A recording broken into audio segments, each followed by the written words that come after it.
The Bogosity Podcast, early and ad-free. Become a subscriber at Patreon, Subscribestar, or Discord. Use the links at donate.bogosity.tv. Welcome to the Bogosity Podcast for the week of January 11, 2026. The podcast that's almost old enough to drive.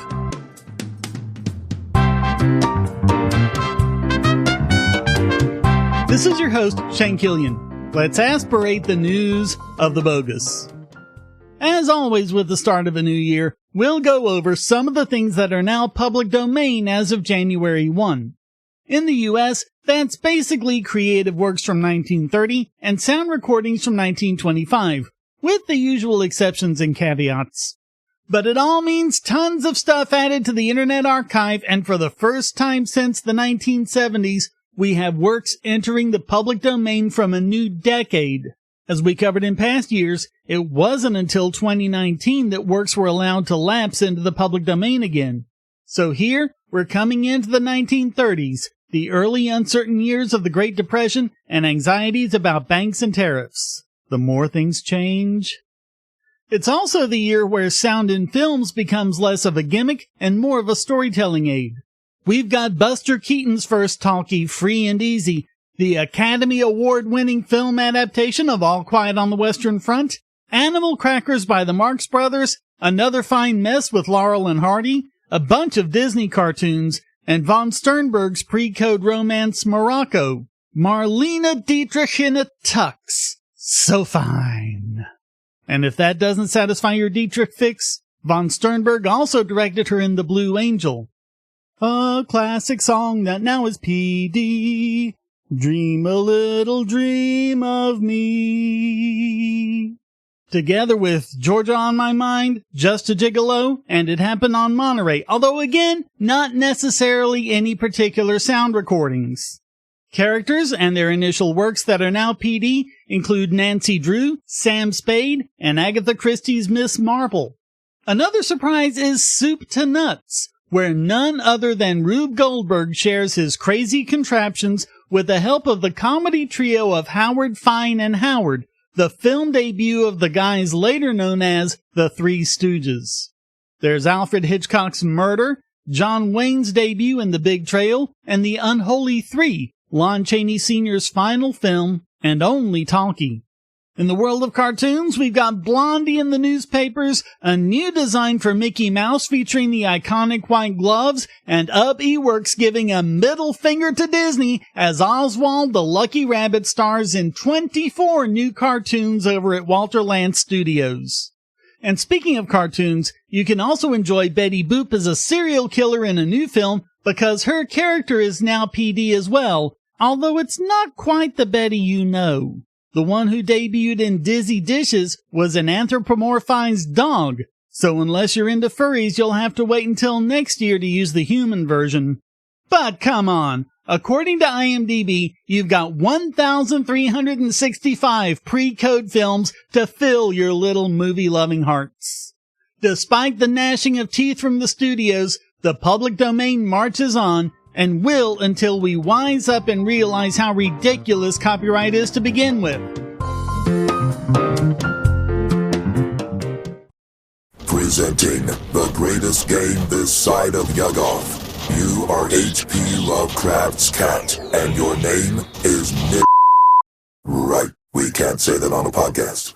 Well, anyway, that's the point. Your name is a joke, so now you are out for revenge. You become a Necronomicat. Using the Necronomicon, you come to the present day to buy a cat. That's a gun. For a cat. It's a fat cat. But the Necronomicon is treacherous, and it let in Lovecraft's monsters. Now, in a crumbling world, you must fight. Build your team, buy guns and armor, buy items of dubious legality, defeat the bosses of each level, then take Lovecraft down. Play Necronomicat. The link is at cat.bogosity.tv. Yeah, we're doing cat.bogosity.tv, not that other one. What, you want me to get kicked off the internet or something?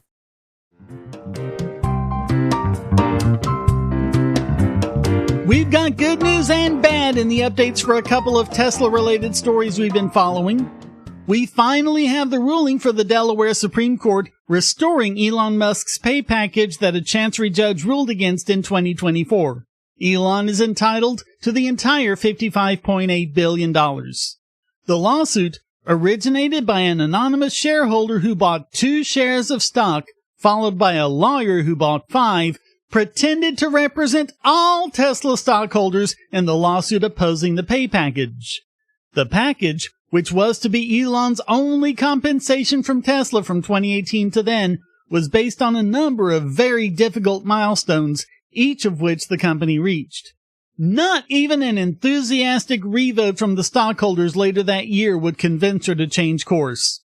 So, 2 stockholders with a handful of stock can override 2 majority votes. The Delaware Supreme Court overturned it, ruling, "We reverse because 1. Musk could not be restored to the status quo ante after working 6 years to meet the 2018 grant's market capitalization and operational milestones. 2. His existing equity value increase based on his 2009 and 2012 grants did not substitute for his return to the status quo ante. And 3. It was not the defendant's burden to prove that the parties could be placed in the same position before Musk's performance." In other words, there was no way to restore Musk to the position he would have been in under the agreement as it existed before 2018. So basically, the ruling meant that Musk had to work for Tesla for 6 years as CEO for free. In overturning the lower court ruling, they reinstated the original plan. But that doesn't mean Tesla's writing a $55 billion check to Musk. This is in the form of stock options, which Musk only realizes if and when he exercises those options. The shareholder who sued gets a whopping $1. Enjoy your 1/6 of a coffee. The lawyers get paid too, and all of that comes from Tesla since this was a derivative suit. This doesn't seem to be abating the giant sucking sound of companies moving from Delaware to greener pastures, including Andreessen Horowitz moving from Delaware to Nevada. It may stem the tide a bit, removing the big fear factor of CEOs losing their compensation entirely, but this was still a judgment for the plaintiffs, and nothing in it said that the basis of the lawsuit was unsound. And remember, that wasn't about this one case. This was just part of an overall perception of Delaware courts becoming corrupted under the Biden family, which is acting against giant executive compensations, mergers, and related party deals. So it looks like it'll be up to state lawmakers if they want to make Delaware the go-to state for business again. As long as a court can wipe out 2 shareholder votes on the basis of blatant lawfare, someone buying a share or 2 just so they can sue, the Dexit trend is going to continue. California also seems determined to be the least business-friendly state as they put up yet more roadblocks to self-driving cars. A judge suspended Tesla's license to sell and make vehicles in California for 30 days. They're claiming that the term autopilot is deceptive because it requires active monitoring by a human, even though actual autopilots, the ones on planes, require active monitoring by humans. Pilots don't take a nap or watch Netflix while their autopilots are going. This is a well-defined technical term in a heavily regulated industry that means, hey, you're still flying this plane, Drivers aren't considered consumers with their cars either because they are licensed. And every ADAS system ever made, cruise control, lane keep, adaptive cruise, requires human supervision. Tesla also discloses this, puts warnings on the screen, and even bleeps at you when you don't comply. My Honda's cruise control doesn't do that. It'll happily let the driver zone out to a podcast with zero judgment or correction. But California apparently thinks you're stupid and will never look beyond the 1 to 3 words of the brand. Tesla has some time before penalties kick in, and they can appeal or seek a court review by February 14. But the California DMV said in a statement it was easiest for Tesla to just comply. Sounds like they don't know Elon very well. Especially given that this is a complaint by precisely 0 Tesla owners. It's doubtful that anything will get renamed. Most likely result, they'll keep selling cars, and most people will forget after 2 or 3 news cycles. maybe they'll put in a couple disclaimers to make regulators feel like they're actually worth something, because that's really what this is about.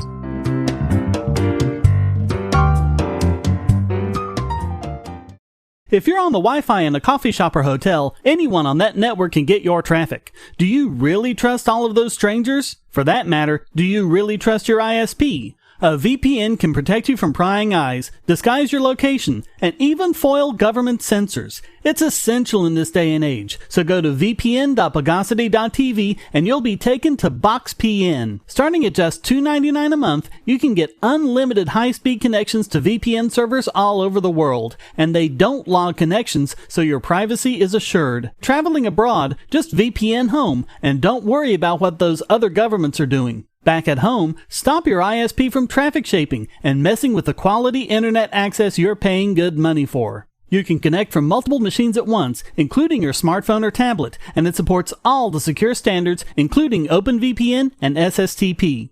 Bypass censors and surveillance with your own secure VPN connection. Go to vpn.bogosity.tv.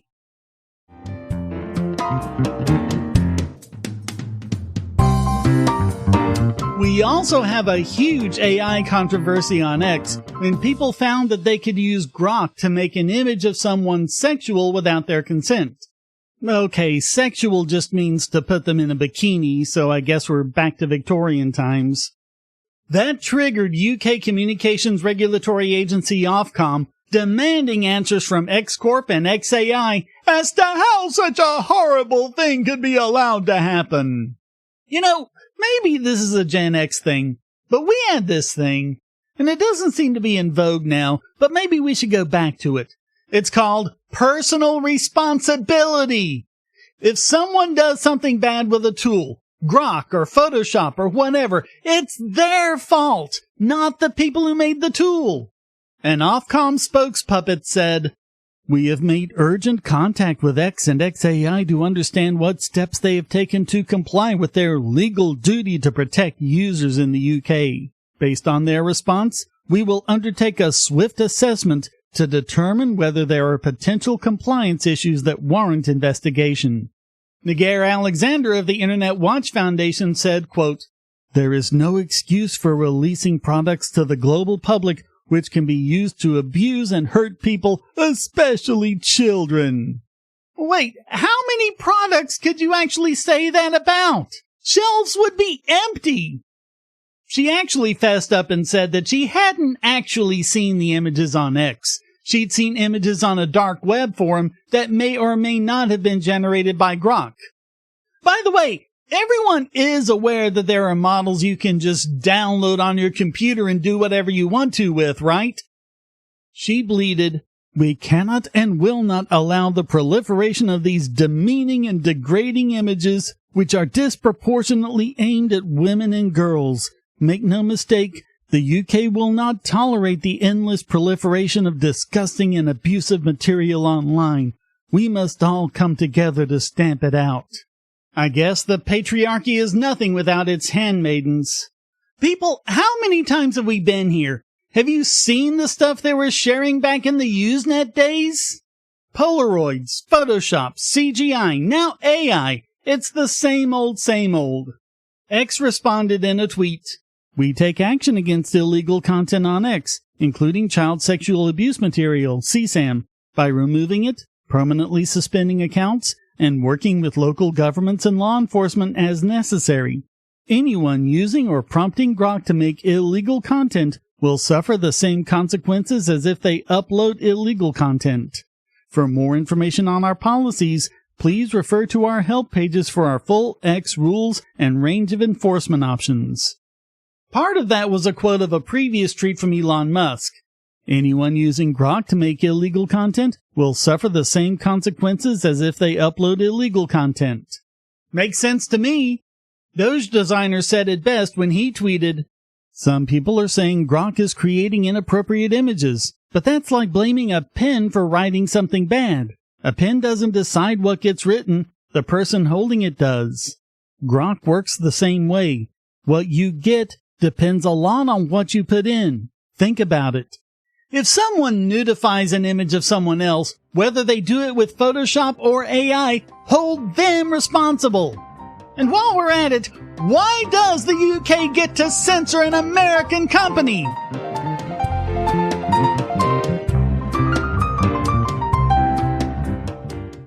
I want to tell you about the eyeglasses I've been wearing for years. As people can see on my videos, I have a very strong prescription, which makes glasses more expensive, especially when I need computer glasses, reading glasses, prescription sunglasses, and most expensively, progressive lenses for general everyday wear. To save money while still getting quality glasses, I get them from Firmoo. In fact, I just got a pair of progressives with high-index aspherical lenses and a nice pair of frames my wife loves for just over $100. It would have been $500 to get them through my eye doctor. Not only do they look good, the glasses are durable. I've worn many pairs for several years without problems. All orders come with a 30-day return policy, a 3-month warranty, and one-on-one customer service. Go to Firmoo, that's FIRMOO.Bogosity.tv anytime you need quality glasses at a low price. Once again, that's Firmoo.Bogosity.tv.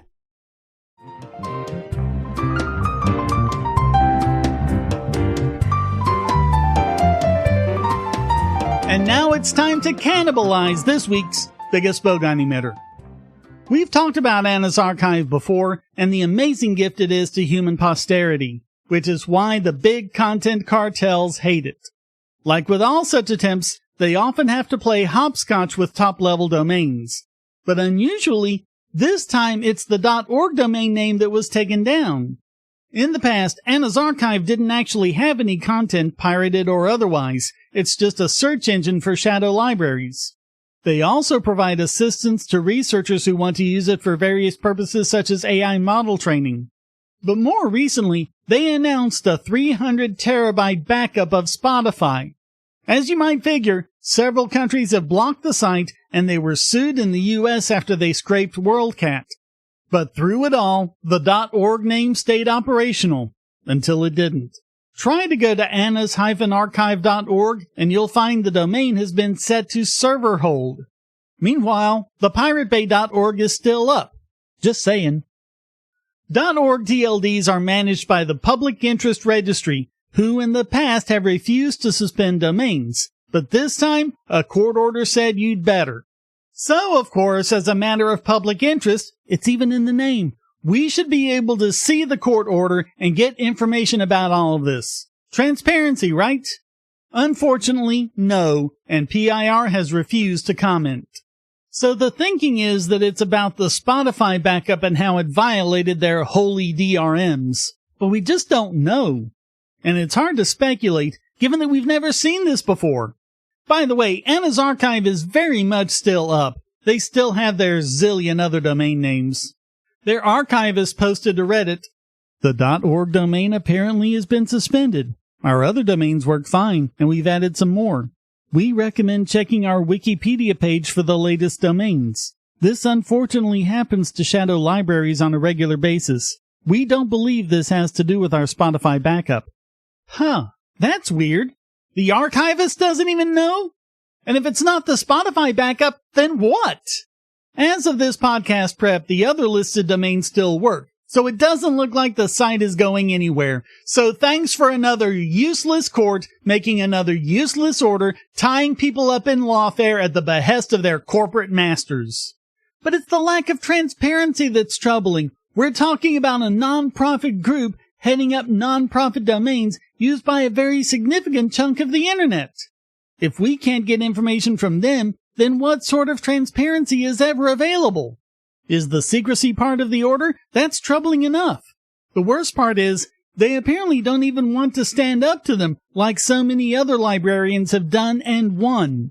It'd be harsh if the Public Interest Registry went down the path of collusion with corrupt government. So all of that makes the Public Interest Registry this week's biggest Bogon emitter.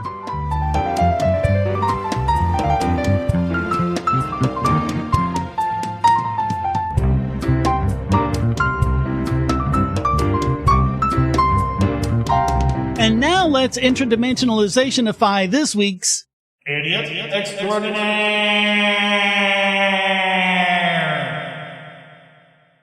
Donald Trump again, for the same reason as many other presidents. He's either clueless about the Monroe Doctrine, or he doesn't care.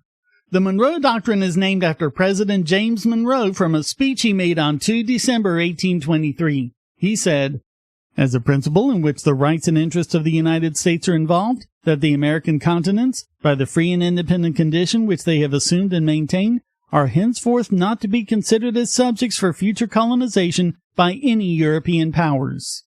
The doctrine holds that any intervention in the political affairs of any country in the Americas is a hostile act against the United States. It was a promise to the rest of the Americas that, if Europe messed with you, the U.S. had your back. In the 20th century, thanks to Teddy Roosevelt, this got extended to financial matters as well. If a Latin American country mismanaged their finances or broke the bank, there was a threat that European bankers would step in. So Roosevelt expanded the Monroe Doctrine so that American bankers would step in instead. In reality, this gave the U.S. an excuse to intervene in places like Cuba, Nicaragua, and Panama. Now, Trump has used the Monroe Doctrine to justify the kidnapping of Venezuelan President Nicolas Maduro. Check the archives. This podcast is no fan of Maduro, so we're the last people to be on his side. But the fact is, Trump misused the Monroe Doctrine to do exactly what the doctrine prevented the European powers from doing. Monroe said in the same speech, "With the existing colonies or dependencies of any European power, we have not interfered and shall not interfere.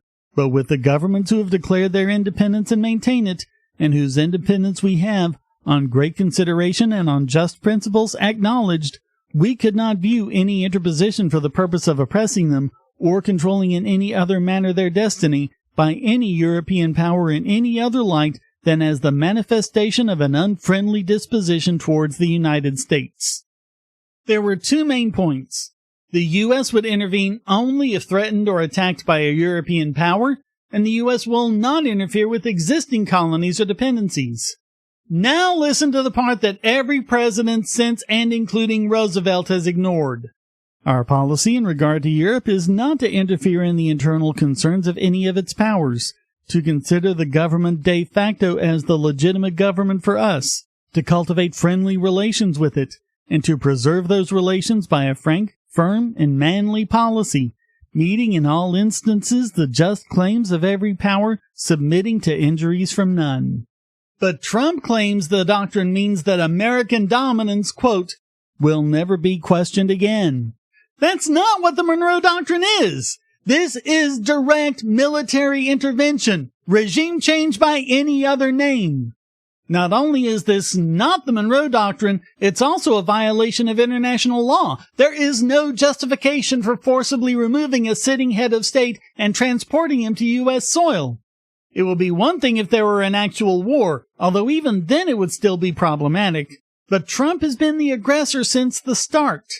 Trump has been using fentanyl smuggling as the excuse to attack Venezuelan boats. Of course, we've talked at length about the fentanyl problem, its actual causes, and what should be done, so just search the archives for that. Bottom line, this won't stop fentanyl at all, mostly due to the fact that very little of it's coming from Venezuela to begin with. Most of it is manufactured in Mexico, with precursors coming from China. But even if we were to grant him all of that, smuggling drugs has never been considered an act of war. And even if you want to stick to the U.S. Constitution, nothing even remotely resembling this is supposed to happen without a declaration of war from Congress. He didn't even get an authorization for use of military force like George W. Bush did. To summarize, according to Trump's logic, Venezuela is both a narco-supervillain and an existential threat.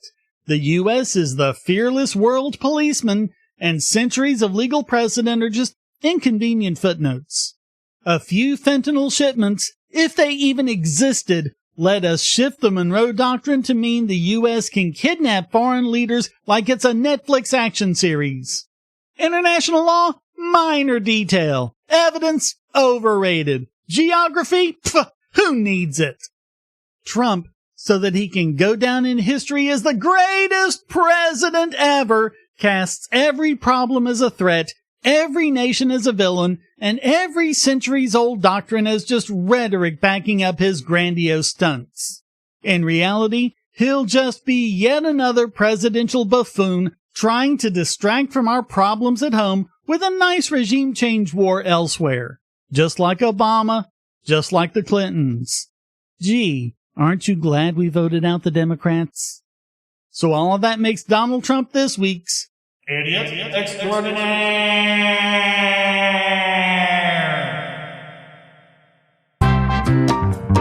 Well, that wraps up this You Like Movies About Gladiators edition of the Bogosity podcast. I hope you enjoyed it. If you did, please go to donate.bogosity.tv for several ways to support and discord.bogosity.tv to join the discussion. Subscribe at the Discord, Patreon, or Subscribe Star, and you can listen early and ad-free. Thank you for listening. Until next time, here's a quote from Smedley Butler. It would have been far cheaper, not to say safer, for the average American who pays the bills to stay out of foreign entanglements. For a very few, this racket, like bootlegging and other underworld rackets, brings fancy profits, but the cost of operations is always transferred to the people who do not profit.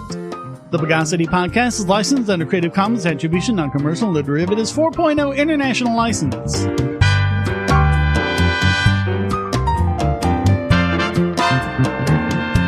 Bogosity.